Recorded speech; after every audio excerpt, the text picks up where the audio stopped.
আকৌ এবাৰ পদুমত ভোট দিম, হয়নে নহয়? কিন্তু বৰপেটাত আমি পদুমত ভোট নিদিওঁ। বৰপেটাত আমি কি চিনত ভোট দিম? কি চিনত ভোট দিম? এইবাৰ ইলেকশ্যনত অসমত 14টা চিট, 14টা চিটৰ 11টা চিটত বিজেপি দলে প্ৰতিদ্বন্দ্বিতা কৰিছে পদুমৰ ছবি। বৰপেটা আৰু ধুবুৰীত অসম গণ পৰিষদ দলে আমাৰ মিত্ৰজোঁট হিচাপে প্ৰতিদ্বন্দ্বিতা কৰিছে আৰু সেইকাৰণে বৰপেটা ৰাইজে হাতীৰ ছবিত ভোট দিব লাগিব। কিন্তু হাতীৰ ছবিত ভোট দিলেও প্ৰধানমন্ত্ৰী মোদীয়ে হ'ব, চৰকাৰো নৰেন্দ্ৰ মোদীৰে হ'ব, হয়নে নহয়? সেইকাৰণে ৰাইজ ইলেকশ্যনৰ দিনা মেচিনত আপোনালোকে পদুমটো নিবিচাৰিব। মেচিনত পদুম নাথাকে, মেচিনত গণেশ বাবা থাকিব, মেচিনত হাতী থাকিব, হ'ব? আৰু সেইকাৰণে সকলোৱে আপোনালোকে হাতীৰ ছবিত ভোট দি আমাৰ প্ৰাৰ্থীগৰাকীক বিজয়ী কৰিব লাগিব, হ'ব? শ্ৰদ্ধাৰ ৰাইজ, আপোনালোকে জানে যে আমাৰ অসমত সমষ্টিবিলাকৰ পুনৰ নিৰ্ধাৰণ হ'ল। তাৰ কাৰণে বৰপেটা লোকসভাত এইবাৰ নলবাৰী, বৰক্ষেত্ৰী, হাজো, শুৱালকুছি বহুত নতুন সমষ্টি যোগ হ'ল। আৰু সেইকাৰণে এইবাৰ বৰপেটাত নিশ্চিতভাৱে গণ পৰিষদ জিকিবই, তাত কোনো সন্দেহ নাই। এতিয়া আমি চেষ্টা কৰিব লাগে যে আমি কিমান বেছি ভোটত আমি ইয়াৰ পৰা গণ পৰিষদ দলক জিকাই পঠিয়াব পাৰোঁ। শ্ৰদ্ধাৰ ৰাইজ, আমি আমাৰ এই সৰ্থেবাৰীত অনুষ্ঠিত এই সভাত আমি সিদ্ধান্ত ল'ব লাগিব যে আমি নৰেন্দ্ৰ মোদী ডাঙৰীয়াক ভাৰতৰ প্ৰধানমন্ত্ৰী পাতিম আৰু বৰপেটা লোকসভা সমষ্টিৰ পৰা গণ পৰিষদ দলক আমি ইয়াৰ পৰা বিজয়ী কৰি দিল্লীলৈ পঠিয়াই দিম। শ্ৰদ্ধাৰ ৰাইজ, অসমত ইতিমধ্যে 10টা ইলেকশ্যন হৈ গ'ল আৰু 4টা ইলেকশ্যন হ'ব বাকী আছে। আৰু এই 10টা ইলেকশ্যনতে বিজেপি দলে খুব সুন্দৰ প্ৰদৰ্শন কৰিলে। য'তে আমি গৈছোঁ তাতে বিজেপি, বৰাকতো বিজেপি, ব্ৰহ্মপুত্ৰতো বিজেপি, পাহাৰতো বিজেপি আৰু ভৈয়ামতো বিজেপি। আজি প্ৰধানমন্ত্ৰী নৰেন্দ্ৰ মোদী ডাঙৰীয়াই আমাৰ ৰাজ্যখনক যি ধৰণে সহায় সহযোগিতা কৰিলে যোৱা 10 বছৰে, তাৰ কৃতজ্ঞতা হিচাপে এইবাৰ অসমৰ ৰাইজে হিয়া উজাৰি নৰেন্দ্ৰ মোদী ডাঙৰীয়াক ভোট দিছে। আমি যদি 2014 চনলৈ উভতি যাওঁ, তেতিয়াহ'লে আমি দেখা পাওঁ যে আমাৰ ৰাজ্যৰ পৰিৱেশ কি আছিল। আৰু 2024 চনত আমি যেতিয়া অসমখনক চাব চেষ্টা কৰোঁ, তেতিয়া আমি দেখা পাওঁ যে আমাৰ ৰাজ্যত কিমান পৰিৱৰ্তন আহিল। 2014 চনৰ আগতে বড়োলেণ্ডত বড়ো আন্দোলন আছিলে, কাৰ্বি আংলঙত কাৰ্বি আন্দোলন আছিলে, ডিমা হাছাওত ডিমা হাছা আন্দোলন আছিলে, চাহ বাগিচাত আদিবাসী আন্দোলন আছিলে আৰু আমাৰ ৰাজ্যখনত আলফাৰ আন্দোলন আছিলে। কিন্তু প্ৰধানমন্ত্ৰী নৰেন্দ্ৰ মোদী ডাঙৰীয়াৰ প্ৰচেষ্টাত আজি বড়ো আন্দোলন সমাধান হ'ল, কাৰ্বি সমস্যাৰ সমাধান হ'ল, ডিমাচা সমস্যাৰ সমাধান হ'ল, আলফাৰ লগত শান্তি চুক্তি হ'ল। আমাৰ ৰাজ্যৰ বসুন্ধৰা আঁচনিৰ জৰিয়তে আমাৰ ৰাজ্যৰ থলুৱা লোকে মাটি বাৰীৰ অধিকাৰ পালে আৰু লাহে লাহে আমাৰ খিলঞ্জীয়া লোকসকলৰ মাটিৰ পট্টা দিয়াৰ কামত আমাৰ চৰকাৰ আজি আগবাঢ়ি গৈছে। যোৱাকালি মই বঙাইগাঁৱত গৈছিলোঁ, অভয়াপুৰীত। তাতে মই ৰাইজক কৈছিলোঁ যে 2014 চনৰ আগতে অসমৰ ৰাইজে বহাগ বিহু পাতিছিলে বন্দুকৰ শব্দৰ মাজত, গুলিৰ শব্দৰ মাজত, গ্ৰেনেডৰ শব্দৰ মাজত। কিন্তু এইবাৰ আমি বহাগ বিহু পাতিছো কুলি কেতেকীৰ মিঠা মাতত। এইবাৰ আমি অসমে বহাগ বিহু পাতিছো। এতিয়া আমি যলৈকে যাওঁ ৰাইজে তাতে উন্নয়নৰ কথা কয়। মই যি স্থানতে যাওঁ ৰাইজে মোক কয় ইঞ্জিনিয়াৰিং কলেজ কৰক, মেডিকেল কলেজ কৰক, অসমমালা ৰাস্তা দিয়ক, আমাক ইয়াতে নামঘৰ বনাই দিয়ক, আমাৰ ইয়াতে মন্দিৰ বনাই দিয়ক। এদিন অসমত সমস্যা কি আছিলে? যে আন্দোলন আছিলে, গুলি বাৰুদ, হত্যা, হিংসা। আজি আমাৰ চাৰিওফালে এটা উন্নয়নৰ পৰিৱেশ। ৰাইজে আজি কেৱল মাত্ৰ উন্নয়ন বিচাৰিছে, বিকাশ বিচাৰিছে আৰু আমাৰ ৰাইজে আগবাঢ়ি যাবৰ বাবে আজি সিদ্ধান্ত লৈছে। অসমত আজি আপোনালোকে দেখা পাইছে যে চৰকাৰী চাকৰিয়ে হওক, কৰ্মসংস্থাপনে হওক, দুৰ্নীতি আজি আমি ক'তো দেখা নাপাওঁ। আমাৰ চৰকাৰে দায়িত্ব লোৱাৰ সময়ত আমি ৰাইজক কৈছিলোঁ যে আমাৰ যেতিয়া চৰকাৰ আহিব আমি 1 লাখ চৰকাৰী চাকৰি দিম। মানুহে ভাবিছিলে যে চাকৰি ক'ৰ পৰা দিব, দৰমহা দিবই টকা নাই, লোন লৈ আছে, চাকৰি ক'ৰ পৰা দিব, এইবিলাক একোটা মিছা প্ৰচাৰ। আৰু কিছুমানে ভাবিছিল যে চাকৰিটো হ'ব, কিন্তু চাকৰি পাবৰ কাৰণে আমাৰ ল'ৰা ছোৱালীয়ে ঘোষ দিব লাগিব, আমি টকা ক'ৰ পৰা পাম। গতিকে এই চাকৰি আমাৰ কাৰণে নহয়। 3 বছৰ হ'ল গণি গণি আমি 1 লাখ চৰকাৰী চাকৰি দিলোঁ আৰু এটা চাকৰিটো এটা দালালেও 1 টকাও খাবৰ কাৰণে আজি নোৱাৰিলে। কোনেও আজি 1 টকা চাকৰি নামত খাব নোৱাৰে। আপোনালোকে চাব, যিদিনাখন চাকৰি ৰিজাল্ট দিয়ে টিভিত চাকৰি পোৱা ল'ৰাবিলাকৰ বিষয়ে আলোচনা হয়। কোনে চাকৰি পায়? ৰিক্সা চালকৰ ল'ৰা, ঠেলা চালকৰ ল'ৰা, খেতিয়কৰ ল'ৰা, গাঁৱৰ দুখীয়া মানুহৰ ল'ৰা।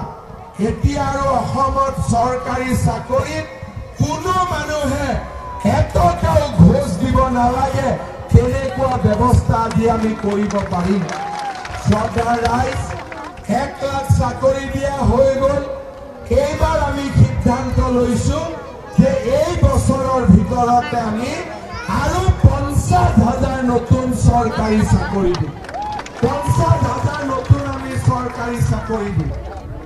এতিয়া মই আৰু এটা কথা চিন্তা কৰিছো, যেতিয়া চাকৰি ৰিজাল্ট দিয়ে তেতিয়া আমি দেখা পাওঁ যে এখন ঘৰতে কেতিয়াবা 2-3টা ল'ৰাই চাকৰি পায় আৰু কিছুমান মানুহৰ ঘৰত এটাও চাকৰি নাই, হয়নে নহয়?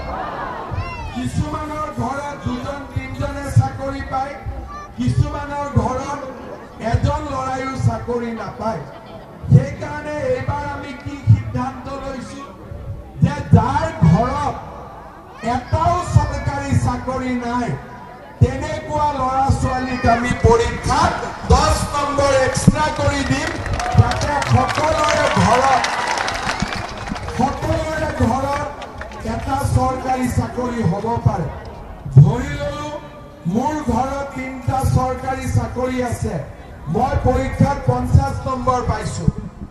ধৰি ললো মোৰ ঘৰত এটাও চাকৰি নাই, ময়ো 50 নম্বৰ পাইছো। চাকৰি নোপোৱা ল'ৰাটোৰ নম্বৰৰ লগত 10 নম্বৰ যোগ হৈ যাব আৰু এটাও চাকৰি নাথাকা ঘৰত চৰকাৰী চাকৰি পোৱা আৰম্ভ হ'ব। এইবাৰ আমি এই ধৰণৰ সিদ্ধান্ত লৈছো যাতে অসমৰ গৰীব দুখীয়া মানুহৰ ঘৰত এটাকৈ হ'লেও লাহে লাহে চৰকাৰী চাকৰি থকা পৰিয়ালৰ আমি সৃষ্টি কৰিব পাৰোঁ। সেইকাৰণে ৰাইজক মই অনুৰোধ কৰিম যে ৰাইজ আমাৰ ল'ৰা ছোৱালীক স্কুলত পঠাব লাগে, আমাৰ ল'ৰা ছোৱালীক কলেজত পঠাব লাগে, আমাৰ ল'ৰা ছোৱালীক পঢ়াব লাগে। কাৰণ এতিয়া আমাৰ অসমত পঢ়িলে চাকৰি হয়, শিক্ষা লাভ কৰিলে চাকৰি হয়, দালালত টকা দিলে আৰু অসমত চাকৰি নহয়। শ্ৰদ্ধা ৰাইজ, মেট্ৰিক পৰীক্ষাৰ ৰিজাল্ট দিলে সৰ্থেবাৰী বৰপেটাৰ পৰা বহুত ল'ৰা ছোৱালী মেট্ৰিকত পাছ কৰিছে। মই বিচাৰো 1 লাখ চাকৰি হৈ গ'ল, 50,000 চাকৰি এই বছৰ আৰু হ'ব। জাগিৰোডত সেমি কণ্ডাক্টৰ উদ্যোগ আহিছে, লাহে লাহে আৰু ইণ্ডাষ্ট্ৰী অসমত আহিব। আমাক পঢ়া শুনা কৰা ল'ৰা ছোৱালীৰ বহুত প্ৰয়োজন হ'ব। সেইকাৰণে মই এইবাৰ বৰপেটা ৰাইজক অনুৰোধ কৰিম যে যিমান ল'ৰা ছোৱালী মেট্ৰিক পাছ কৰিছে সকলোকে যেন আপোনালোকে কলেজত এডমিশ্যন দিয়ে, কাকো যাতে ঘৰত বহাই নাৰাখে। আৰু আপোনালোকে জানি ভাল পাব যে এইবাৰ কলেজত এডমিশ্যন আমি 100% বিনামূলীয়াকৈ সকলোকে কৰি দিম। কোনো টকা পইচা দিব নালাগে, কলেজত এডমিশ্যন বিনামূলীয়াকৈ পাব। ইয়াৰ উপৰিও যিবিলাক ছোৱালীয়ে এইবাৰ মেট্ৰিক পাছ কৰি কলেজত এডমিশ্যন ল'ব, যিবিলাক ছোৱালীয়ে হায়াৰ ছেকেণ্ডাৰী পাছ কৰি ডিগ্ৰী কলেজত এডমিশ্যন ল'ব, আৰু যিবিলাক ছোৱালীয়ে ডিগ্ৰী পাছ কৰি ইউনিভাৰ্চিটিত এডমিশ্যন ল'ব, তেওঁলোকৰ বেংক একাউণ্টত চৰকাৰে 10,000 টকাকৈ সোমোৱাই দিব। তাৰমানে হায়াৰ ছেকেণ্ডাৰী পঢ়িলে 10,000 পাব, ডিগ্ৰী পঢ়িলে 12,500 পাব, আৰু 20,000 টকাকৈ বছৰি পাব। অৰ্থাৎ ল'ৰা আৰু ছোৱালীৰ পঢ়াৰ দায়িত্ব আধা চৰকাৰ আৰু আধা দেউতাক মাকৰ, কিন্তু ছোৱালীৰ পঢ়াৰ পুৰা দায়িত্ব মামাৰ ওপৰত আছে। ছোৱালীৰ পঢ়াৰ দায়িত্ব সম্পূৰ্ণৰূপে আমাৰ চৰকাৰে আপোনালোকক চাই দিব।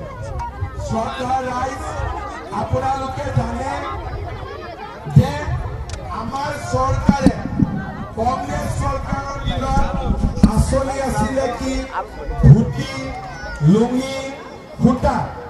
আমাৰ কংগ্ৰেছ চৰকাৰৰ দিনত কি কৰিছ তহঁতি? বোলে ধুতি বিলাইছো। বোলে তহঁতি কি কাম কৰিলি? বোলে লুঙি বিলালো। তহঁতি কি কাম কৰিলি? বোলে আমি সূতা বিলালো। আমাৰ চৰকাৰে ধুতি, লুঙি, সূতা এইবিলাক বিতৰণৰ কাম আমি কৰা নাই। আমি কি কৰিলো? অৰুণোদয় আঁচনি আনিলো। যেতিয়া অৰুণোদয় আনিলো তেতিয়া কংগ্ৰেছে ক'লে যে কেনেকে দিব অৰুণোদয়। তেতিয়া আমি ক'লো চিন্তা কৰিব নালাগে, মোদীজীয়ে বেংক একাউণ্ট কৰি দিছে, আমি বেংকত টকা পঠাই দিম। কংগ্ৰেছে ক'লে অসম্ভৱ, হ'বই নোৱাৰে। আমি ক'লো নহয়, অসম্ভৱ যদিও হয় তাক আমি সম্ভৱ কৰি দেখুৱাম।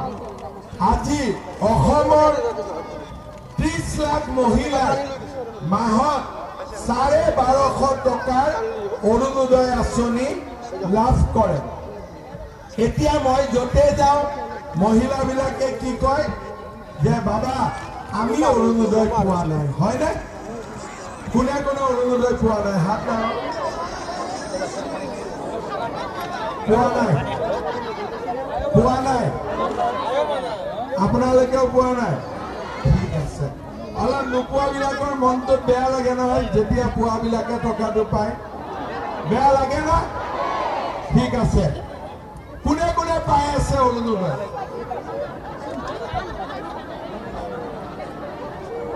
ঠিক আছে। কোনবাই কোনবাই পাই আছে, কোনবাই কোনবাই পোৱা নাই। ঠিক আছে আপোনালোকৰ ৰেচন কাৰ্ড সবৰে আছে নে নাই কাৰ কাৰ ৰেচন কাৰ্ড আছে হাত দাঙক আচ্ছা ৰেচন কাৰ্ডত আপোনালোকে 5 কেজি বিনামূলীয়া চাউল পাই আছে উজ্জ্বলা গেছ পাই আছে আয়ুষ্মান ভাৰতৰ কি পনে ৰেচন কাৰ্ড থাকিলে উজ্জ্বলা গেছ দিবই লাগিব এজেন্টক কলে হল খালি ইয়াত জুনে জুনে পোৱা নাই তেওঁলোকে পাই যাব এটো কোনো চিন্তা নাই কাৰ্ড থাকিলে আচ্ছা কাবাৰ কাৰ ৰেচন কাৰ্ড নাই হাত দাঙো আপোনালোকৰ ৰেচন কাৰ্ড কিয় নাই এপ্লাই কৰা নাই কিয়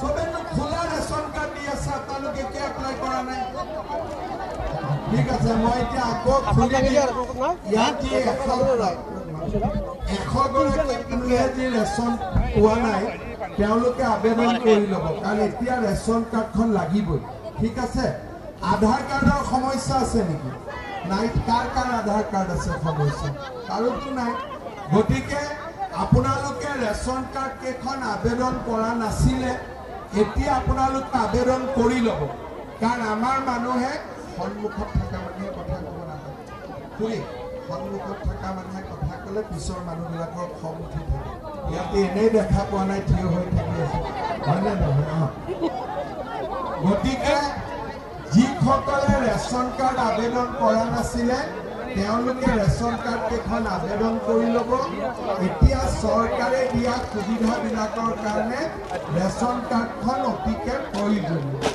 এতিয়া মই আকৌ এবাৰ শুনিছোঁ কাৰ কাৰ ঘৰত ৰেচন কাৰ্ড আছে হাত দাঙক সবৰে আছে ৯৯% মানুহৰ ঘৰত ৰেচন কাৰ্ড আছে এতিয়া মই যিটো কথা ক'ব খুজিছিলো যে ৰেচন কাৰ্ড থকা কিছুমান মানুহে অৰুণোদয় পাই আছে কিছুমান মানুহে অৰুণোদয় পোৱা নাই হয়নে নহয় এইবাৰ ইলেকশ্যনৰ পিছতে যিমান পৰিয়ালৰ ঘৰত ৰেচন কাৰ্ড আছে সকলোৱে এটাকৈ অৰুণোদয় পাই যাব সকলোৱে এটাকৈ অৰুণোদয় পাই যাব কোনো বঞ্চিত নহয় যিমান মানুহৰ ঘৰত ৰেচন কাৰ্ড আছে সকলোৱে এটাকৈ অৰুণোদয় আঁচনি ঘৰত নিশ্চিতভাৱে পাই যাব হ'ব হৈ গ'ল লাখপতি বাইদেউৰ ফৰ্ম কোনে কোনে ফিল আপ কৰিছে কোনে কোনে কোনে কোনে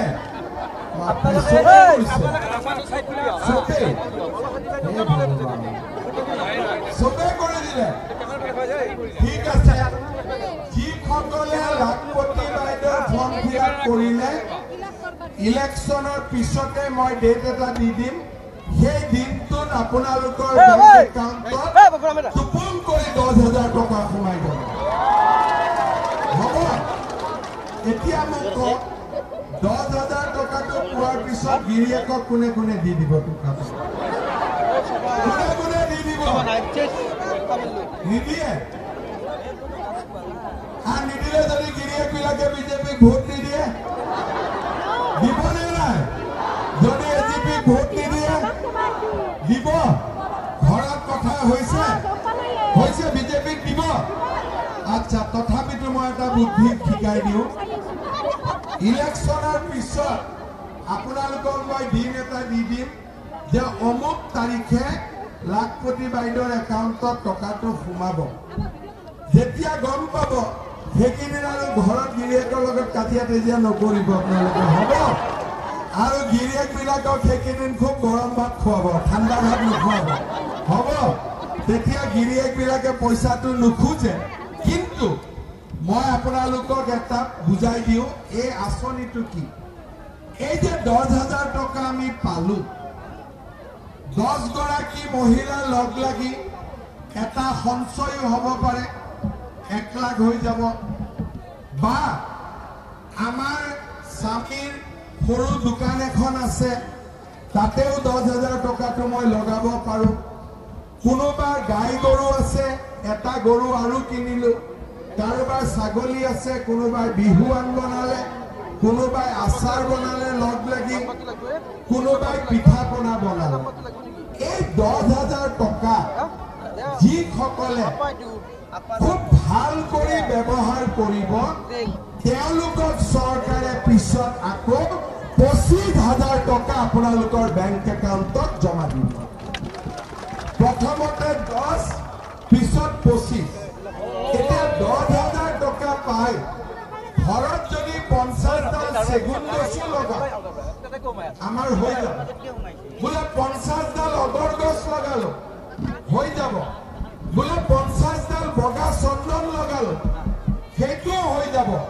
মুঠতে এই 10,000 টকা যিসকল লোকে ভাল কৰি ব্যৱহাৰ কৰিব তেওঁলোকক চৰকাৰে পিছত আকৌ 25,000 টকা তেওঁলোকৰ বেংক একাউণ্টত জমা দিব। বুজি পালেনে লাখপতি বাইদেউৰ আঁচনিখন? বুজি পালেনে নাই? কিন্তু যিসকলে 10,000 টকাটো পাই একো নকৰিব তেওঁলোকে কিন্তু পিছত 25টো নাপাব। প্ৰথম 10টো পাব কিন্তু পিছৰ 25,000টো তেওঁলোকে নাপাব। সেইকাৰণে মই যোন মিটিঙতে গৈছো, ইলেকশ্যন হলে মানুহ লগ পোৱা যায়, মিটিঙত মানুহ আহে, গতিকে মই সকলো মানুহকে বুজাইছো যে চৰকাৰে যেতিয়া 10,000 টকাটো দিব আপোনালোকে যেন 10,000 টকাটো খুব ভাল কৰি আপোনালোকে খৰচ কৰে আৰু 10,000 টকাটো ভাল কৰি খৰচ কৰিলে বেংকৰ একাউণ্টত আৰু 25,000 টকা আহিব। এতিয়া আপোনালোকে চিন্তা কৰক, মহিলাক দিলেতো মতাই পাব। মতা মানুহক পইচা দিলে খৰচ হৈ যায়, হোটেলত চাহ খাওঁতে পৰঠা খাওঁতে। মহিলাক টকা দিলে 100 টকাৰ 100 টকাই ঘৰত আহে, হয়নে নহয়? এতিয়া যদি চলি মানুহৰ পকেটত টকা দিওঁ, বাইক চলাব লাগিব, বাইকৰ পিছত কাৰোবাক উঠাব লাগিব, সমস্যা বহুত, হয়নে নহয়? কিন্তু মহিলাক টকাটো দিলে মহিলাই টকাটো সদায় ঘৰৰ কামত খৰচ কৰিব। ল'ৰা মানুহক মই পইচা দি চাইছিলো, আগতে মোবাইল কিনিলো, হয়নে? গতিকে ল'ৰা মানুহে চাকৰিৰ কাৰণে চেষ্টা কৰা ভাল, যিহেতু চাকৰি ওলাই আছে। আৰু এটা আঁচনি আছে, সেইটো হ'ল আত্মনিৰ্ভৰ অসম আঁচনি, ল'ৰা মানুহৰ কাৰণে, ল'ৰা আৰু ডেকা ছোৱালীৰ কাৰণে। তাতে কি হ'ব, আমি এপ্লিকেশ্যন কৰিছে 2 লাখ ল'ৰা ছোৱালীয়ে, আমি ল'ৰা ছোৱালীক 2 লাখ টকাকৈ দিম যোনে চাকৰি বাকৰি নাপায়। তেওঁলোকে 1 লাখ টকা পিছত ঘূৰাই দিব লাগিব, 1 লাখ টকা ঘূৰাই দিব নালাগে, তেওঁলোকে যাতে ব্যৱসায় বাণিজ্য কৰিব পাৰে। অলৰেডি 2 লাখ ল'ৰাই এপ্লিকেশ্যন কৰিছে আৰু আমি পিছতো আবেদন কৰিব পাৰিম। শ্ৰদ্ধাৰ ৰাইজ, মই আৰু এটা ভাল আঁচনিৰ কথা আপোনালোকক ক'ব খুজিছো, যি আঁচনিটো আমি সকলোৱে তাত যোগদান কৰিলে আমাৰ পৰিয়ালটো বহুত সুৰক্ষিত হ'ব। আঁচনিটো কি আপোনালোকে জানে যে আমাৰ পৰিয়ালটোত এজন মূল মানুহ থাকে, চাকৰি কৰে, ব্যৱসায় কৰে বা আন কিবা সৰু সুৰা কাম কৰে। সেই মানুহজনৰ উপাৰ্জনৰ ওপৰতে পৰিয়ালটো পৰিচালিত হয়। কিন্তু এই মূল মানুহজন যদি কিবা কাৰণত বেমাৰত পৰে, কিবা কাৰণত ভগৱানে নকৰক যদি মৃত্যু মুখত পৰে, তেতিয়া পৰিয়ালটো চলা ৰাস্তা বন্ধ হৈ যায়। আৰু মানুহজনে যদি কিবা ধাৰ লৈ থৈছিলে, মানুহজনৰ মৃত্যুৰ পিছত বিধৱা ঘৈণীয়েকজনীক আহি ঘৰুৱাবিলাকে ক'ব যে তেওঁ ধাৰ লৈছিলে, মোক ধাৰটো ঘূৰাই দিয়ক। ক'ৰ পৰা ধাৰ ঘূৰাই দিব? ঘৰততো পইচাও নাই, মাটি বাৰী বিক্ৰী কৰিব লাগে, জমা ভাঙিব লাগে, অসুখততো গ'লেই। সেইকাৰণে এইবাৰ আমি কি চিন্তা কৰিছো যে পৰিয়ালৰ যিজন মুৰব্বী ব্যক্তি, সেই মুৰব্বী ব্যক্তিজনক আমি এটা চৰকাৰী খৰচত স্বাস্থ্য বীমা আৰু জীৱন বীমা কৰাই দিম। ইঞ্চুৰেঞ্চৰ পইচা পাব্লিকে দিব নালাগে, টকাটো চৰকাৰে দিব। প্ৰিমিয়াম প্ৰিমিয়াম চৰকাৰে দিব আৰু আপোনালোকে ইন্সুৰেন্সৰ কাৰ্ডখন পাব ভগৱানে নকৰক কিবা কাৰণত যদি মানুহজনৰ মৃত্যু হয় কাৰ্ডখন দেখুৱালে ইন্সুৰেন্স কোম্পানীৰ পৰা আমি কেইলাখমান টকা পৰিয়ালটোত আমি পাব পাৰোঁ আপোনালোকে চিন্তা কৰক যে আজি ছোৱালীক পঢ়ুৱাৰ পৰা অৰুণোদয় আঁচনিৰ পৰা লাখপতি বাইদেউৰ পৰা চৰকাৰী চাকৰিৰ পৰা আনকি পৰিয়ালটোৰ মুৰব্বী মানুহজনক জীৱন বীমা কৰাই দিয়ালৈকে য'ত নেকি প্ৰিমিয়াম পাব্লিকে নিদিয়ে চৰকাৰে দিব আমাৰ মাত্ৰ নামটো থাকিব ইমানবিলাক কাম আজি আমাৰ মোদী চৰকাৰে ৰাইজৰ কাৰণে কৰি কৰি গৈ আছে ইমান কাম আগতে কোনেও কৰা নাছিল আজি সৰ্থেবাৰীতে আপোনালোকে চাওক অসম মালাৰ কিমান ডাঙৰ ৰাস্তা হৈছে কোনেওতো দাবী কৰা নাছিলে মই নিজে নিজে বোলে জিনাৰাম দাস ৰাস্তা বনাই দিয়ক আজি বনি আছে আজি সৰ্থেবাৰীত যিমান ডাঙৰ ৰাস্তা আমি বনাইছো সিমান ডাঙৰ ৰাস্তা কেতিয়াও হোৱা নাছিলে এবাৰ মই সৰ্থেবাৰীত আহিলো মোক ক'লে হস্পিটাল লাগে কেশৱ মহন্ত ডাঙৰীয়াক পঠাই দিলো আজি আমাৰ সৰ্থেবাৰীত 100 বেডেড হস্পিটালৰ কাম আৰম্ভ হৈ গ'ল অনুমোদন হৈ গ'ল আধাৰশিলাও হৈ গ'ল আগতে আমাৰ অসমত কোনেও ইমান ডাঙৰ কাম কেতিয়াও কৰিব পৰা নাছিল এটা এটাকৈ আজি আমাৰ ৰাজ্যখনত দৰিদ্ৰ মানুহক সহযোগিতাই হওক মধ্যবিত্ত মানুহক সহযোগিতাই হওক বা ৰাইজৰ কাৰণেই হওক আজি আমি আঁচনিও আনিছো বিকাশো আনিছো আৰু অসমখনলৈ আমি শান্তিও আনিছো আমি সকলো কাম আজি আমাৰ ৰাজ্যখনত আমি আগবঢ়াই লৈ গৈ আছো মই সৰ্থেবাৰী ৰাইজক এইখিনিও ক'ব খোজো যে মাজে মাজে ইয়াত মিছামিছি আন্দোলন হৈ থাকে যে অফিচ কোনোবাই উঠাই নিব নেকি তেনেকুৱাতো কথাই নাই এনে আন্দোলন কৰি থাকিব নালাগে কিবা থাকিলে মোক ক'লে হ'ল সমস্যা নাই আমি সমস্যা বনাই ল'ব নিজে নালাগে কাৰণ সমস্যা যদি আমি বনাই লওঁ তেতিয়া ব্লাড প্ৰেছাৰ বাঢ়িব আৰু যদি ভাবি লওঁ যে মামা আছে মুখ্যমন্ত্ৰী আমাৰ কোনো সমস্যা নাই তেতিয়াহ'লে একো সমস্যা নাই ব্লাড প্ৰেছাৰো নুঠে একো নুঠে কিন্তু যদি ভাবি থাকোঁ এইটো হ'ব সেইটো হ'ব তেতিয়া আমাৰ প্ৰেছাৰ বাঢ়ি থাকিব কিন্তু যদি আমি ভাবোঁ যে একোৱেই নহয় মোদী আছে দিল্লীত মামা আছে দিছপুৰত আমি শান্তিত আছো শান্তিত থাকিম তেতিয়া আমাৰ চিন্তা কৰিবলগীয়াও একো নাই কিন্তু আমি কিছুমানে নিজে নিজে চিন্তা কৰি থাকোঁ এইটো হ'ব নেকি এইটো হ'ব নেকি এইটো হ'ব নেকি চিন্তা কৰিব নালাগে কাৰণ চিন্তা কৰি থাকিলে ব্লাড প্ৰেছাৰ হয় হাই প্ৰেছাৰ হয় একো কৰিব নালাগে মাত্ৰ এটাই যে মই বিজেপিক ভোট দিছোঁ আমাৰ একো অন্যায় হ'ব নোৱাৰে মোদীয়ে আমাৰ একো অন্যায় নকৰে হিমন্ত বিশ্ব শৰ্মাই আমাৰ একো অন্যায় নকৰে এই বিশ্বাসটো যদি আমাৰ থাকে তেতিয়াহ'লে আমি একো চিন্তা কৰিব নালাগে অসমত উন্নতি হ'ব অসমত আমি আগবাঢ়ি যাব পাৰিম আৰু এইটোৱে আমাৰ লক্ষ্য হোৱা উচিত আজি আমাৰ ৰাজ্যখনত ৰাইজে আমাক বিশ্বাস কৰাৰ কাৰণে আজি আমি দালালি শেষ কৰিলোঁ ল'ৰা ছোৱালীক চৰকাৰী চাকৰি দিছোঁ অৰুণোদয় দিছোঁ অসম মালাৰ ৰাস্তা বনাইছোঁ জিলাই জিলাই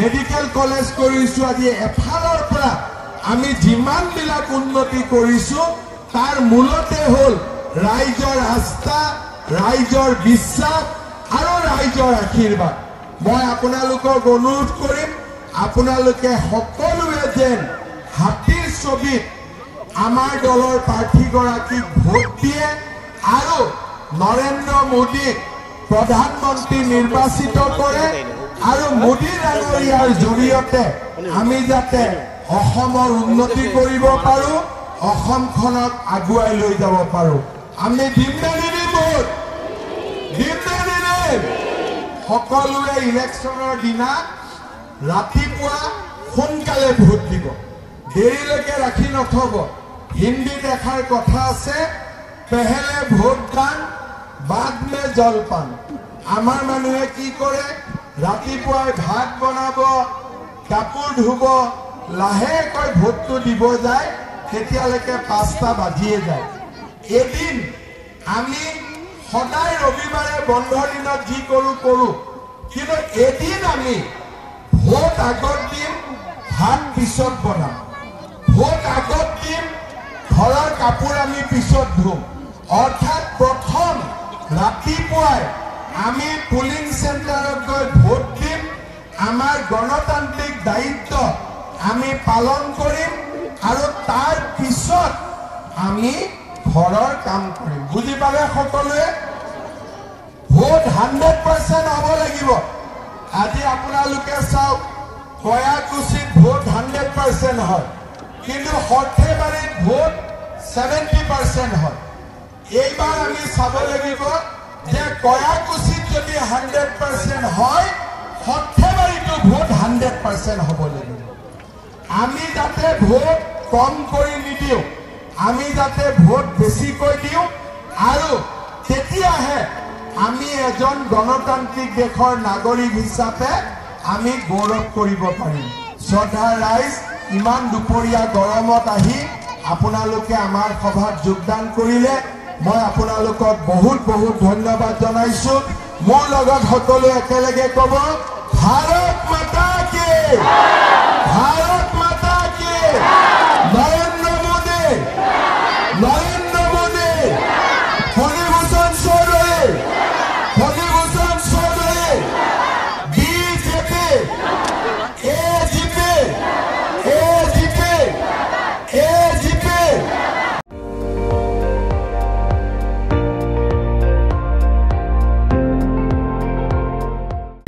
আপুনি চাই আছে ND24 সৰ্বশ্ৰেষ্ঠ নহয় সৰ্বোত্তমৰ দৌৰত